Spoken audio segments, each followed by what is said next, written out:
Hi, babies. Welcome back to another episode of Probably Late to Something. Oh, man. I don't know why I'm out of breath. Hold on. Holding too much shit in. Hold on. Let's take a deep breath. In through the nose, out through the mouth. In through the nose again. Out through the mouth. Whew, I'm feeling better. That was kind of crazy. I can't believe I was just so out of breath. Okay, but welcome to another episode of Probably Late to Something. Thank you so much for being here. I hope that you're having a beautiful Wednesday or are about to have a beautiful Wednesday or whatever day you decide to click on this episode. I hope you're doing well and I hope you feel me hugging you right now. Today we're going to be talking about something really exciting. I know we know personally a lot about this. I always call you guys my little goddesses, but we are going to be talking about the goddess Athena today. And I'm going to be quoting a lot from the book, The Laws of Human Nature by Robert Greene, the 48 Laws of Power. This is a really good book. I have only gotten to chapter 2, but so far it's taught me a lot of things. I think I spoke about one of them in the last podcast episode about like learning people's names. I don't know if I ever told you that story. I'm going to try, let me just try to write that down really fast because that was a really big change in my life. So I'm going to try to write that down. Okay. Name, story. Okay. Also, one of you guys said something. You said, don't forget to tell us about FOMO, girl. I have no idea. Like, I know what you're maybe talking about, but I have absolutely no context in what that FOMO girl. I was like, what? Like, I know maybe what you're talking about, but like, you have to give me like some context. Okay. But yeah, so I'm going to start with Athena, right? Because I want in this episode us to all be able to access our inner Athena. They always say that who you want to be, you already are.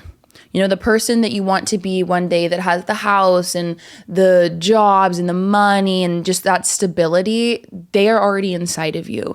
You know, we're going to talk also about a meditation a little bit later in the episode of sitting down and calling upon your higher self, calling upon that version of yourself, whatever age you think. I feel like mine's like 46. Like, I would love to sit down and talk to a 46-year-old Malia.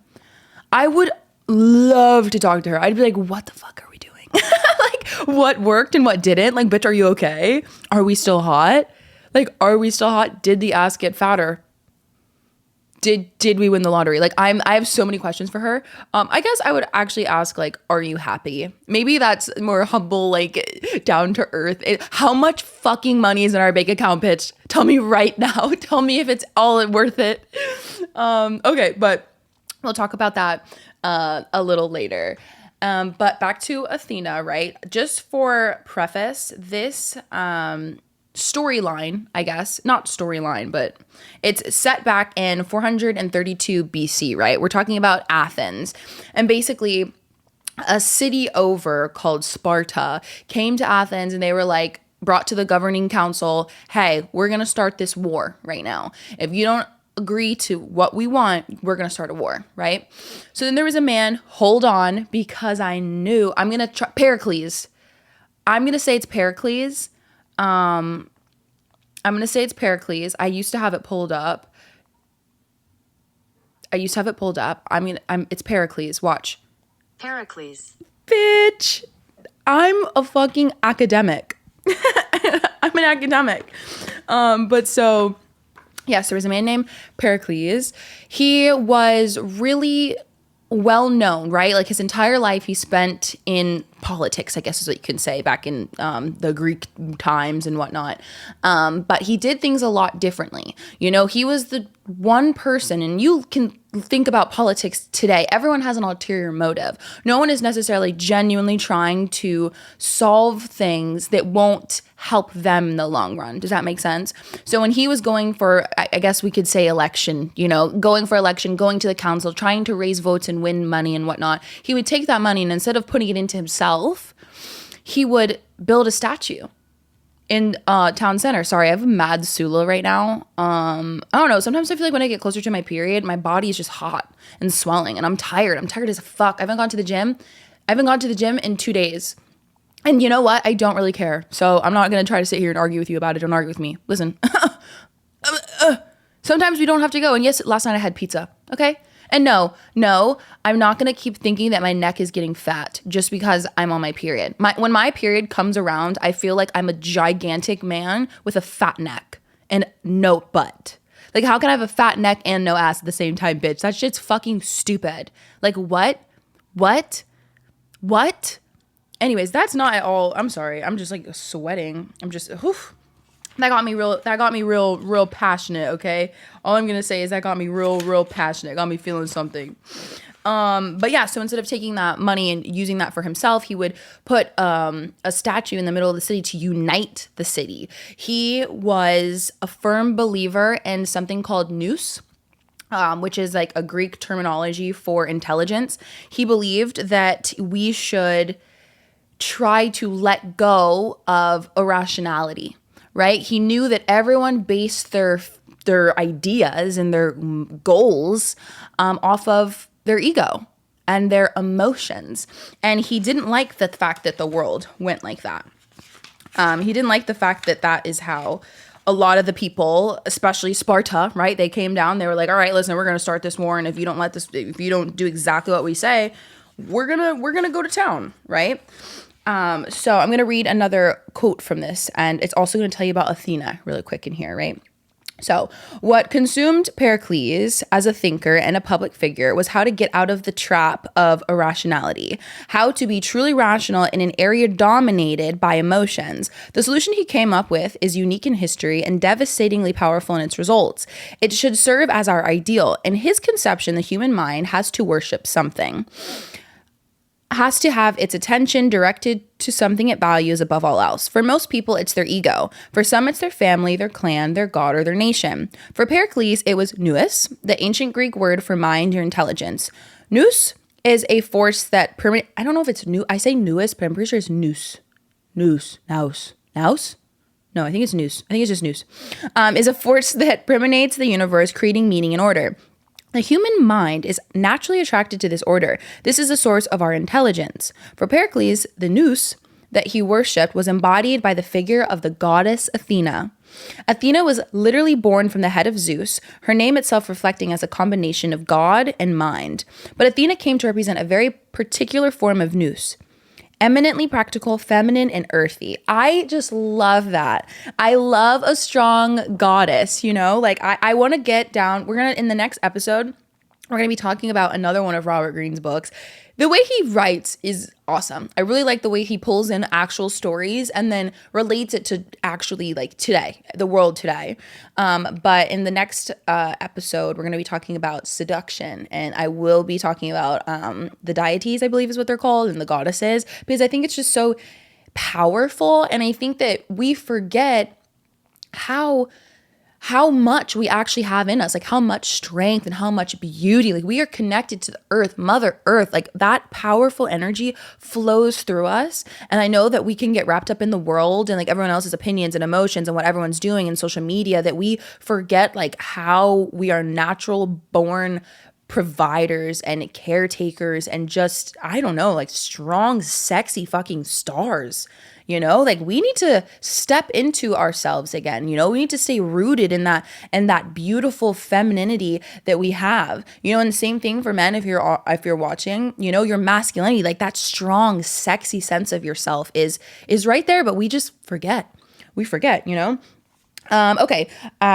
She is the voice that comes to heroes in times of need, instilling in them a calm spirit, orienting their minds towards the perfect idea for victory and success, then giving them the energy to achieve this. To be visited by Athena was the highest blessing of them all, and it was her spirit that guided great generals and the best artists, inventors, and tradesmen. Under her influence, a man or woman could see the world with perfect clarity and hit upon the action that was just right for the moment. For Athens, her spirit was invoked to unify the city, make it prosperous and productive. In essence, Athena stood for rationality, the greatest gift of the gods to mortals, for it alone could make a human act with divine wisdom. Let's just take a second. Let's just take a second to listen to that. Listen to the beauty that her calmness brought to leaders. the beauty that her wisdom and patience offered. This world is so fast paced, especially when we're thinking about social media and how you can just click, post, like, dislike, send to your friends. I mean, it moves so quickly. And I mean, where is that calmness? I think that we also see so many people just like, also, what is it? Baddies West, baddies East. Like, I was a big fan of Bad Girls Club when I was younger. Okay. And I mean, I guess you can tell like who maybe watched Bad Girls Club and who didn't. Like, did you guys watch Bad Girls Club? Like, could you let me know? Cause like, I definitely did. Like, I loved Winter. I didn't actually like her in that one season, but I love her now.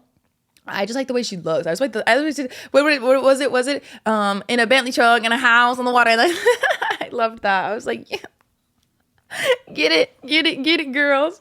But yeah, like I feel like sometimes we can look up and idolize people that do not embody that sort of like patience, calm, bliss. My mom, when I was going through a rough time, my mom was like, because I'm a fighter, right? So I'll raise my voice, I'll yell at you, I'll da-da-da. Well, I used to. I don't want to do that anymore. I'm tired, bitch. I'm just trying to survive right now. Like, no, leave me alone. Stop. I'm not going to be involved in your little games, okay? I'm not going to be involved in your games. But my mom said to me, why don't you carry yourself with grace and class? And that's what I feel like I embody when I think of Athena. Also, this is completely separate, but like Kim Kardashian, I like the way that she talks. Like some people are like, she talks like a valley girl. Hello? Speak, queen. Ew, I hate that. I'm sorry. That was like my little like throat. Like, stop. Ew. Oh. No, we'll just move on. I'm blushing though. I'm blushing now. But like Kim Kardashian, like I like the way that she kind of just carries herself in a certain way. She doesn't speak too quickly. Like she thinks, she's not even necessarily calculated, like she's just like rah, like trying to do, but I don't know. I like the way she carries herself. Her presence doesn't seem like it's too much or too little. And I don't know, I like that. The last person in the room is the smallest, I think things like that are great. That's the one thing my father taught me from prison, which I'm still working on learning every day. But listen before you speak, right? Be quiet and observe people in a room before you just like give out like exactly who you are and all of your energy and things like that. But I love that. So basically Pericles, he called to Athena, right? And when everyone in Athens was like, all right, we're going to war. And Pericles was like, wait, why don't we just not retaliate?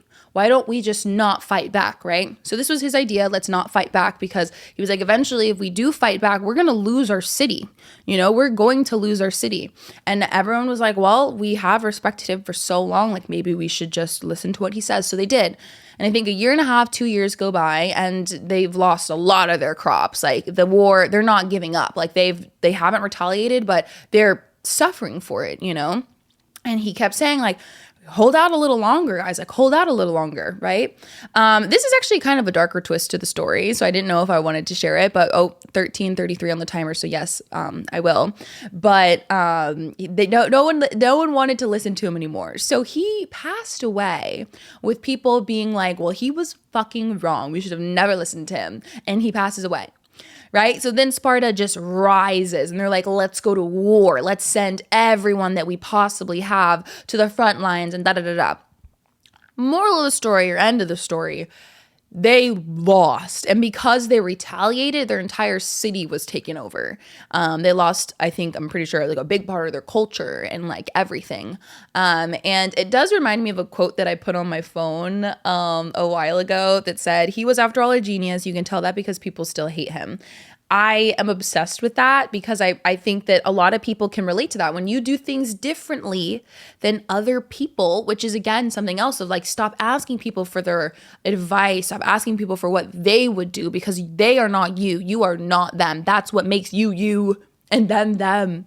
Your strength is in the fact that you aren't anybody else but you. Your strength is you yourself, But we are raised to kind of just look around like, well, do you think this pink shirt matches these green pants? Stacy says no, but who the fuck cares? Do you like the pink shirt and the green pants? Matter of fact, I'm going to wear my green pants today with this fucking pink shirt just to prove a point. I'll post a picture. Insert picture if I remember. But, when you do things different, I do think that you get people that will always hate you. But I would rather be hated by being different than liked by being the same. First of all, fucking bars. That I just spit actual fucking bars. That was insane. That was actually insane. But yeah, dealing with going back, right, to how we can look at this in our world today. There was another quote that I really, really liked because I feel like it's really important, because right now there's so much stuff going on in like politics and everything that you're seeing on social media.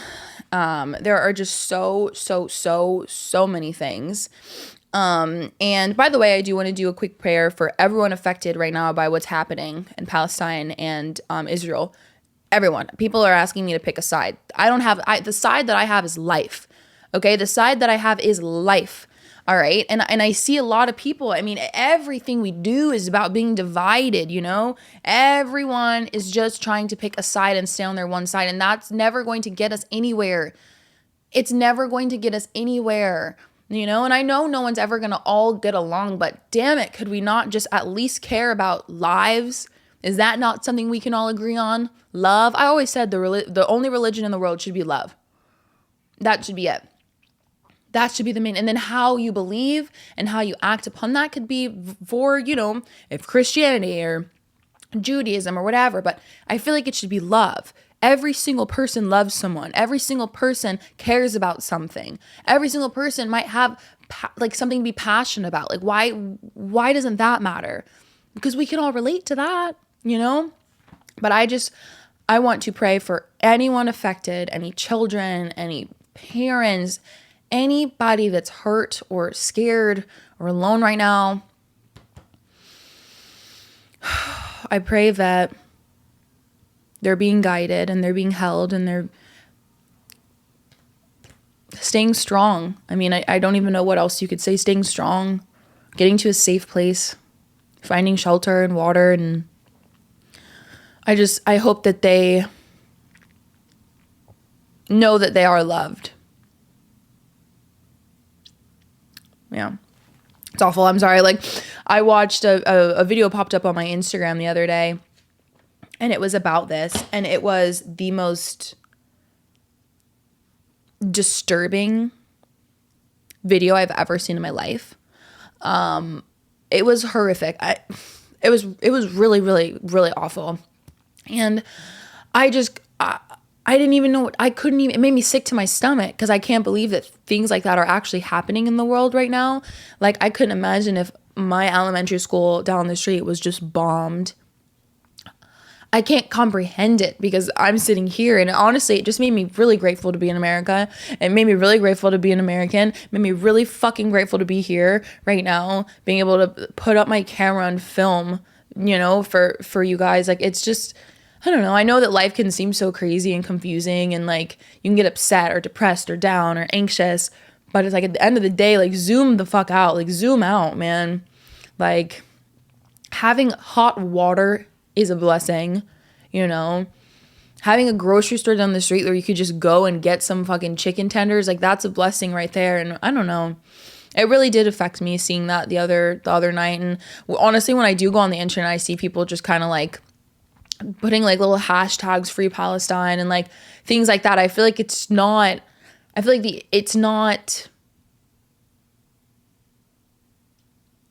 enough. I feel like no one truly is sitting there feeling what it feels like, you know what I mean? No one's sitting there really just empathizing.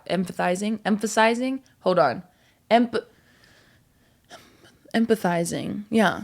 Empathizing with the situation. I feel like a lot of people just grab the hashtag and run around amok thinking like, oh, hashtag. And I'm like, oh, the world. I don't know. But I really do pray for anyone going out there and dealing with that, or anyone that has any family members and whatnot. But okay. what I was talking about before. Oh, and I'm also very happy that all of you guys are safe.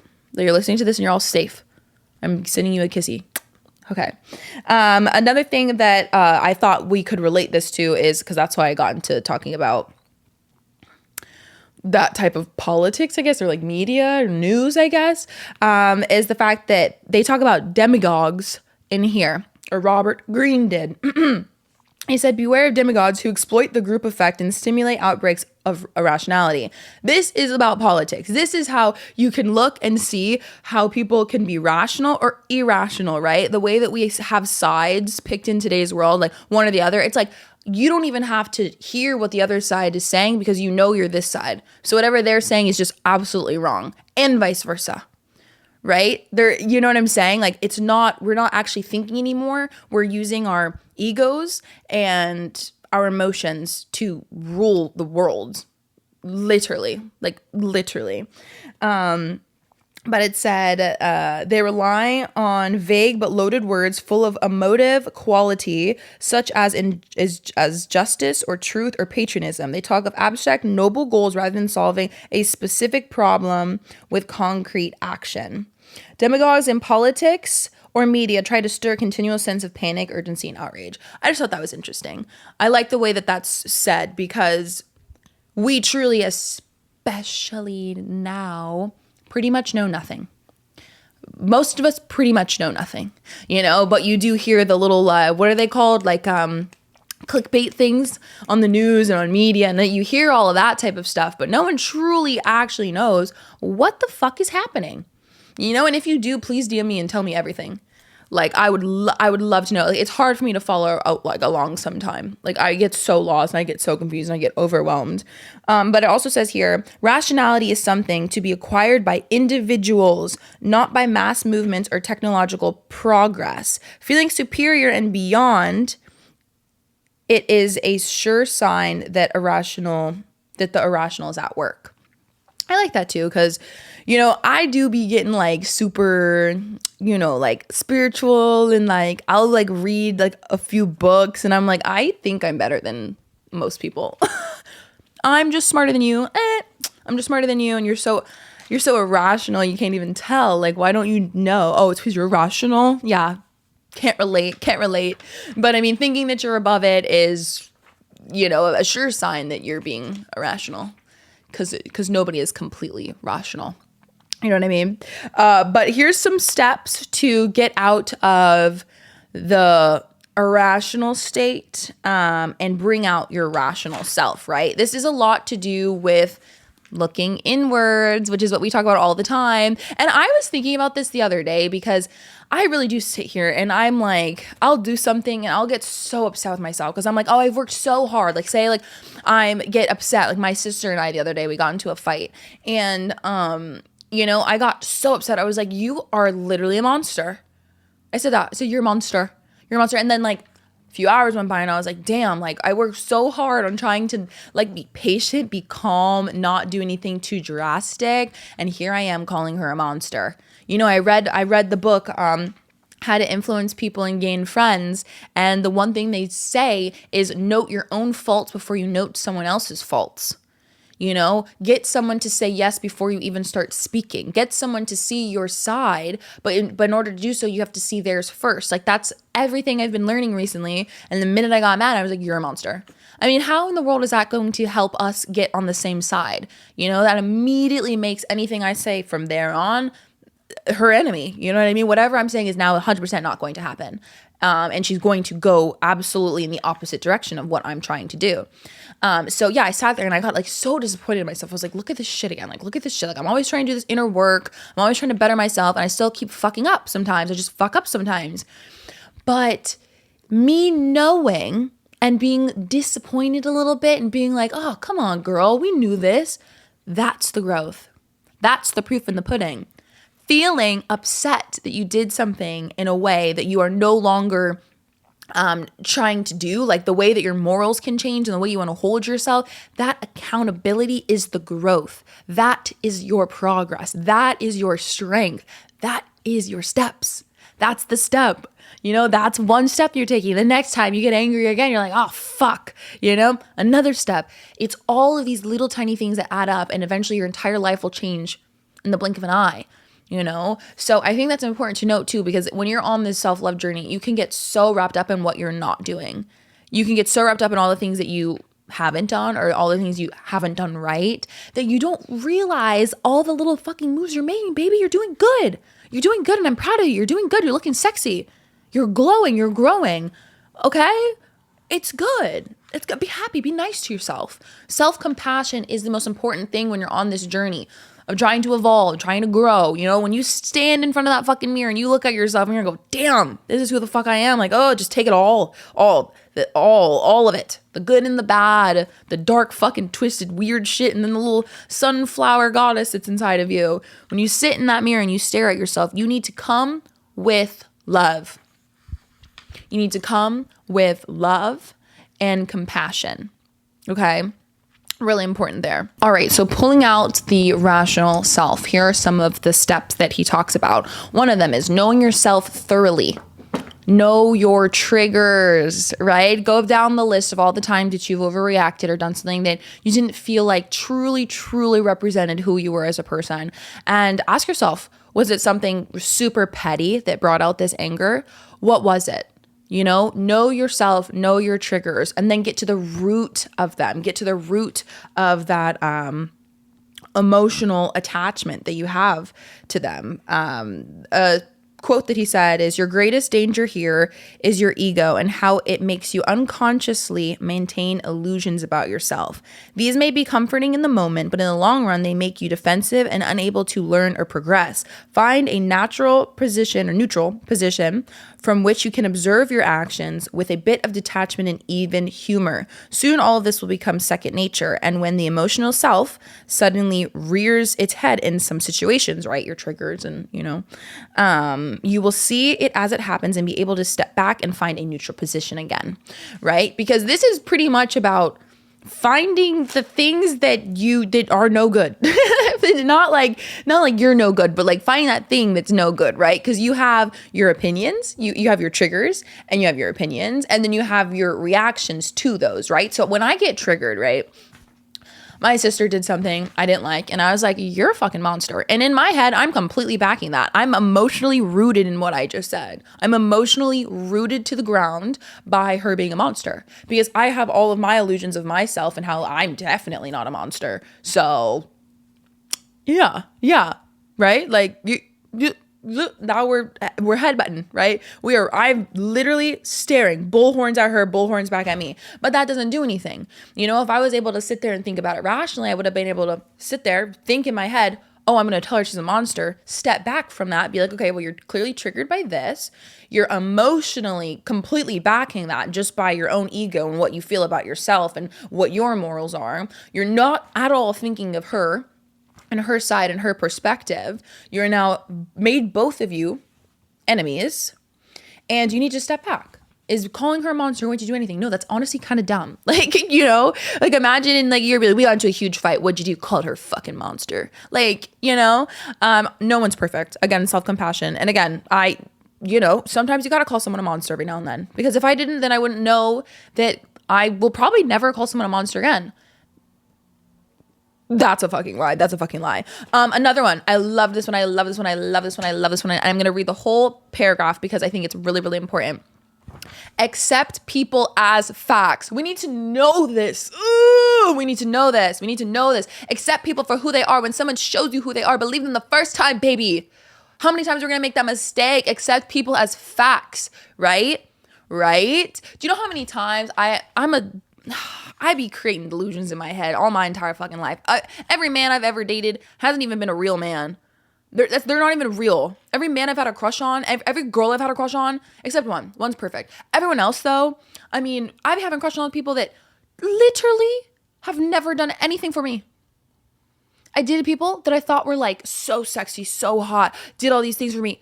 They didn't actually ever drop off those flowers. I just fucking imagined it. I created a fake person in my head. And you gotta really people are facts. What they do and what they say and how they act and how they treat you and how they make you feel, that is real. Not any of the freaking the potential that they have. Like, bitch, I'm trying to, you need to be focusing on you, girl. You need to be focusing on you. Why are you trying to look for their potential? Where the fuck is your potential? You're wasting your potential trying to find this nigga's potential. Get out of my face. Get out of my face.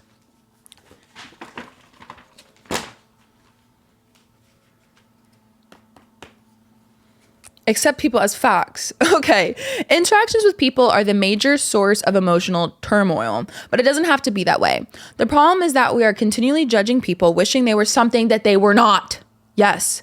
We want to change them. We want them to think and act a certain way. Most often because we think and act that way. And because this is not possible, because everyone is different, we are continually frustrated and upset. Instead, see other people as a phenomenon, as neutral as comets or planets. They simply exist. They come in all varieties, making life rich and interesting. Work with what they give you instead of resisting and trying to change them. Make understanding people a fun game, the solving of puzzles. It is all part of the human comedy. Yes, people are irrational, but so are you. I love it. I love it. I love it. Make your acceptance of human nature as radical as possible. This will calm you down and help you observe people more dispassionately. Dispassionately. Yes. Understanding them on a deeper level. You will stop projecting your own emotions onto them. All of this will give you a more balanced and calmness, more mental space for thinking. I love that. Accept people as facts, because if you don't, you're going to be frustrated all the damn time trying to change these motherfuckers. Like, do you know how easy it is to see a man that's disappointing you just as a man that's disappointing you, instead of the man that could be your husband if he did this.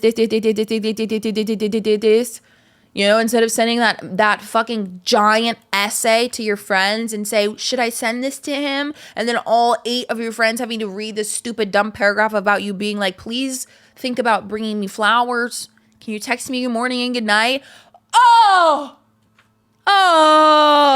I'm sick to my stomach, honestly, just even thinking about me ever asking a man to text me good morning and good night. Never text me good morning and night. Never text me in general. My phone is off. I don't want to hear about it. I don't want anything from you. I want nothing from you. But yes, girl, accept people as facts. Speak, Robert, speak. Now we've talked about our favorite goddess, right? We've talked about Athena. We've talked about rationality. We've talked about ways that we could bring out our rational self, why we'd want to, and how that just affects our lives in general. I also want to talk to you about intuitive and invasive thoughts, right? So I am an audiobook girl. So I've been listening to, or I'm about to be finished. I have like 20 minutes left of The Mountain Is You by Brianna Weiss. I believe this one is hers too. Yeah. So this book right here as well is hers. I also got this off of like a TikTok. The 101 essays that will change the way you think. This is a really, really cool book. I don't think it's one that's necessarily like a book that you like sit down and read every day. I think it's one of those ones that you can kind of like flip through. But yeah, I'll try to remember to read a quote from the book before the podcast is over. But 333. Yeah. I love when I'm filming and I get angel numbers, like when I'm looking at the timer on here, or it's 333 on here too. What? It's 3:33 and we have officially just hit 33 minutes and 3 seconds on the podcast. No, that's not real. Do you see what I'm saying? Like, that's impossible. That's impossible. It doesn't make sense. No, I don't believe you. I don't believe you. You're messing around with me. Okay, back to the book, The Mountain Is You. I really like the book, by the way. I think I am self-destructive, or I have self-destructive tendencies. Like, you know, what was I talking about the other day? Not the placebo effect, the fucking imposter syndrome. Like, I refuse to believe that I am like doing good or have ever done anything good. So it's that I don't think the TV was on in the background before, but I am watching the movie Zoom Academy for Superheroes, and it makes me just, I don't know, it gave me some sort of, like, I'm a person that is a firm firm believer that movies create peace. So like I watch Pirates of the Caribbean, just so you guys know, if you love me, you'll remember this fact. I know every single Pirates of the Caribbean movie by heart, every word. Okay. Every single thing that's going to happen, because last month when I was super anxious, I finished all of the movies 3 times each. Like I'm talking about, and I know this is something that people with anxiety do. I'm going to Google it just to be sure. But I will watch the movie. When it ends and the credits roll, I hit restart. Shut the fuck up. 3 minutes and 33 seconds that the camera has been recording. Shut up. Stop. I'm bewildered. I'm literally bewildered. That made me so happy. What the heck? What the fuck? That's crazy. Okay. What was my question? Does rewatching movies have something to do with anxiety? Like rewatching movies and TV shows. When you find yourself ruminating over an upcoming, social event or past interaction, you can help calm your mind by turning it to something predictable. Ultimately, rewatching your favorite shows or movies can prove to be a useful coping skills for anxiety. What? You're not going to believe this. You're not going to believe this. You're not going to believe it. You're not going to believe it. You're literally not going to believe it. Look. I don't know if you can see the screen, but do you see it says, what is the 333 rule for anxiety? Why is that? What the heck? That is 333 like 1, 2, 3, 4 times within like a minute. That is kind of crazy, right? Like there's no way. My eyes are about to start watering. That's insane. Do you guys feel this energy right now? Like stop. Okay. Anyways, yeah, I watched that movie a lot. Why? I don't know why in the world I was speaking on that. Oh, because I'm watching this. Yeah, I don't know. Movies definitely like cure my anxiety. Like I love like when a movie stops, the fact that I can hit the replay button, I'm on it pronto. Replay, boom. Replay, boom. It's like my favorite. I don't know. It's just like that whole hour doesn't exist anymore. Erased. I'm a time eraser. I'm a time traveler. But yes, I want to talk about intuitive and invasive thinking. So there's also, it's called intrusive, right? Intrusive thoughts are thoughts that randomly pop up in your head and stem from fear, while intuitive thoughts are thoughts that you get from your higher self. So she has, I believe it's like, what chapter is it? I'm on right now. It's chapter 7. This is the last chapter, I believe. No, there's one more chapter. But she talks a lot about intuitive thoughts versus invasive thoughts. And if we're going to be sitting here talking about being rational and learning about, how how what we do affects the world around us, we also have to, like we were talking about before, dig deeper, dig into ourselves, find our triggers and things like that. And a big part of that is our thought process, right? They say if you want to change yourself, you have to change the way you think, what you think about, what you think is important. You need to change your priorities. I want to flip so bad to a different thing, but I think I can't. I have to talk about it. Okay. So Atomic Habits, right? In here, he talks about how when people set a goal, and people set like a place they want to get to in their life, or the type of person they want to be, right? So if he used an example in here, by the way, this is Atomic Habits by James Clear. He says that, people that want to stop smoking, right? They have to change themselves. They have to literally say, I'm not a smoker, right? But the problem that a lot of people do is they go, oh, I don't smoke anymore, right? Someone offers you a cigarette. They go, oh, I don't smoke anymore. The person that's going to actually be successful in stopping smoking is going to look at that person and say, I'm not a smoker. Right? You have to change the way that you are. Like you have to change the way you believe, like what you believe, who you believe you are, I guess, is what you have to change. And I just wanted to say that because I love that. Also in that book, I was going to use these quotes for the next episode, but I'm going to say them anyways. There's a quote about bamboo, which I love because I think it kind of shows back to what I was saying earlier about how when you get disappointed in yourself for not doing exactly what you've been trying to do or practicing to do, like with patience and, you know, whatever the case may be, you can sit there and like beat yourself up, right? But we have to have self-compassion when it comes to our healing journeys and truly doing our best to be our best self, right? And I like this. It says, bamboo can barely be seen for the first 5 years as it builds extensive root systems under the ground before exploding 90 feet into the air within 6 weeks. I don't know. I just thought that. And I was like, I want you to know that you're the freaking cutest bamboo I've ever seen in my life. Like, that is you, you know, every, sorry, you got something in your hair. Every single thing that you've ever tried to do, it's all building up for you to be who you are. And I don't know. I just want you to have compassion when you talk to yourself, when you look at yourself in the mirror, when you fuck up and you are yelling at yourself. I want you to remember this, right? Now, trying to follow the path of where I fucking first started, back to the thought processes, right? Like, you have to be aware of how you're speaking to yourself, how your mind is working, right? Because you are not your thoughts. You're the observer of your thoughts, right? When you talk about like monks and meditation, they always say there's like a little tiny Buddha just sitting in your belly, you know, and they're watching you, whether that's, you know, your higher self. I always kind of view it as my higher self, but they're kind of just sitting there watching you react to everything around you. You know, they're just peaceful, not doing too much, you know, and we're the ones out here running around with like we're chickens with their heads cut off. But again, like intuitive thoughts, they are supposed to never make you feel panicked, right? They're nice and they're soft. They're from your best self, the best self that you have, right? Your highest self. They're calm, they're peaceful, and they solve problems. Okay? They don't create problems. These thoughts are warming and comforting, and they help others instead of making others like your enemy. You know, these thoughts are safe, right? That is intuitive. Then there's invasive, right? These are scary thoughts. They're mean thoughts that you give to yourself. They close your heart up really, really quickly. They make you feel stuck. They make you fearful. They're from fear. They make you feel small.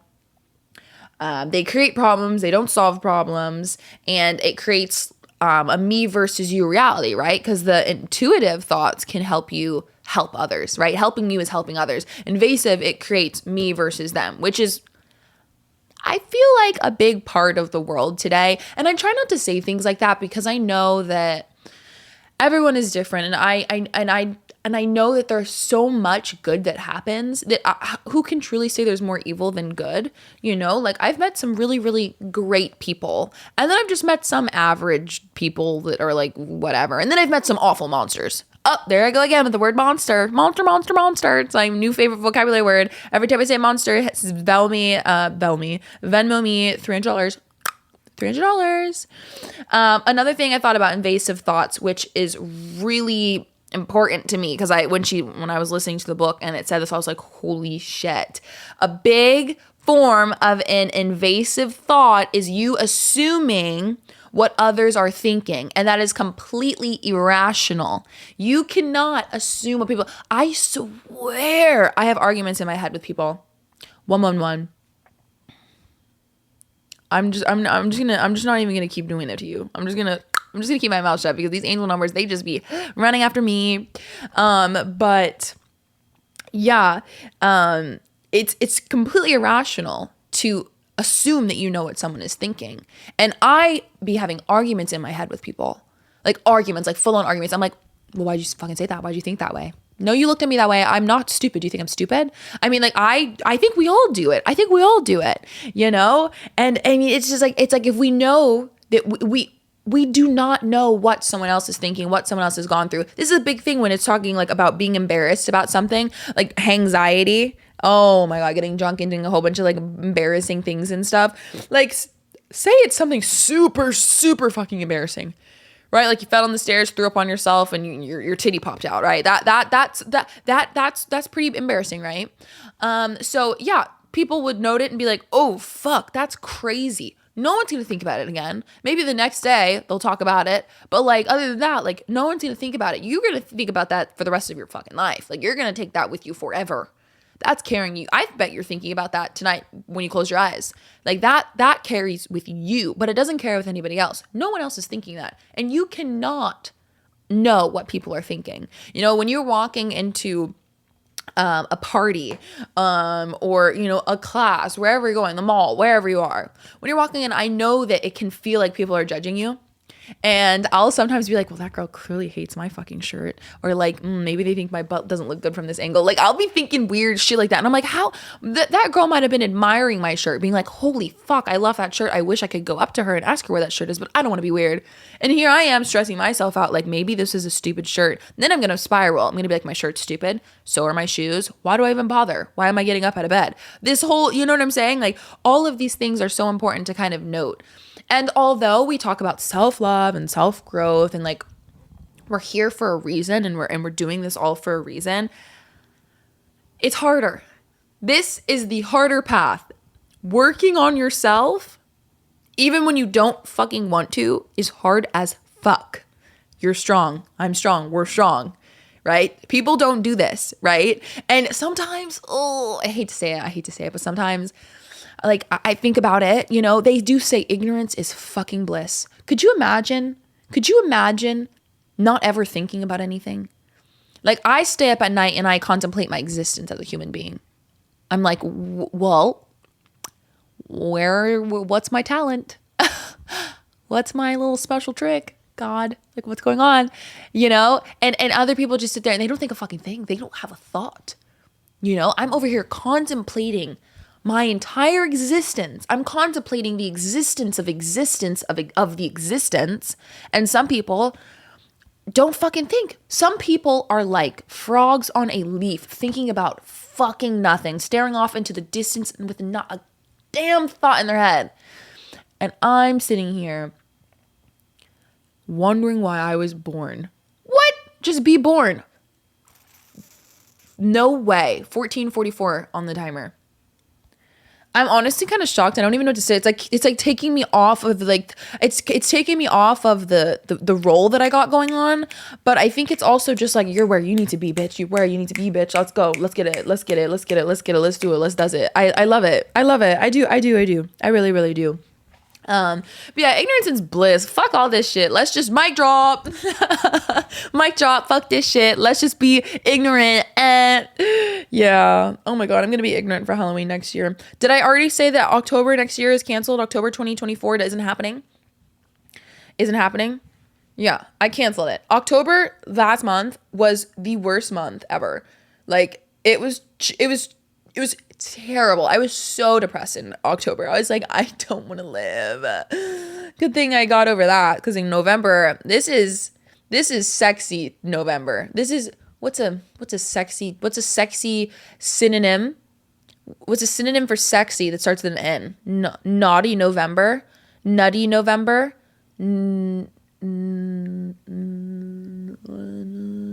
I'll go with naughty November. I think that was the closest that we were gonna get. Okay. Another thing that she said that I liked was that we should be striving for the glow up that cannot be shown in a few pixels on fucking social media. We need to strive for the glow up that isn't seen, right? We can't just be sitting here like, oh, look, I'm so healed now. Click, post. I mean, we can't be striving for a glow up that can be formed into 2 sentences or a fucking caption. You know, the glow up that we're doing is every day. The glow up that we're having and the growth that we're having is included in the setbacks. Okay. It's included in the setbacks. The loss is part of the plan. The pain is part of the plan. Okay.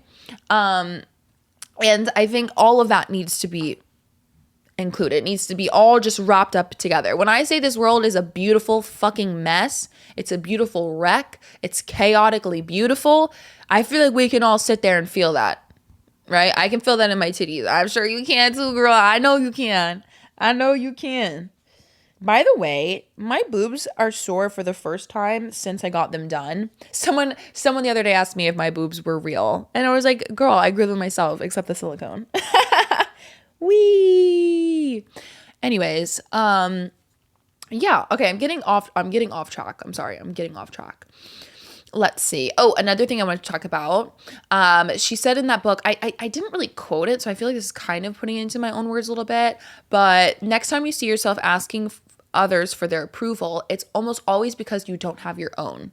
I talked about that a little bit in the last episode, where it's kind of like you always strive for approval outside of yourself. But very, very rarely do we ask ourselves if we think that the pink shirt with the green pants match. Because, honey, why'd you pick them out?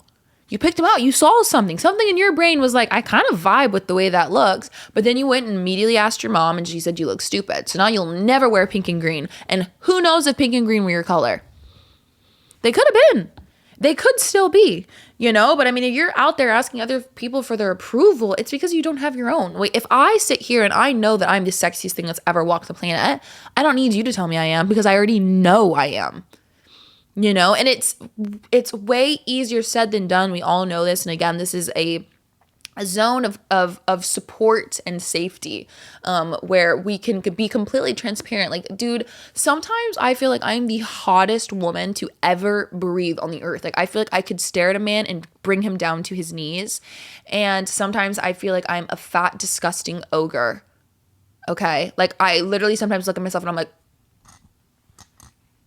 why are you even, like, why, or don't you fucking try? Aren't you trying at all? Fuck, get it together. And then other times I wake up, I'm like, whoa, mama's sexy as hell. I ain't never seen someone that fine. I ain't never seen someone that fine. Yeah, I don't know what the hell that is. I don't, but the ogre thing, like, I'm so positive. Like, the girlies will understand me when I say that. Like, I just be feeling like a fucking ogre. Like an ogre. Like, for real. Like, not funny, cute, like, just an ogre. And not the one from Shrek where they get a happy ending. The one that never gets the happy ending. The one that nothing happy is ever going to happen to. That ogre. Just to be specific. Okay, just to be specific. Just to be specific.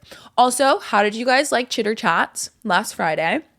Did you guys like it? Hope you guys are following the podcast Instagram, probably like to something. The first one, I feel like I've said this before, got deleted. So we're starting from scratch, which, I'm going to roll with, and I'm going to say that that's what it's supposed to be. That's how it's supposed to be.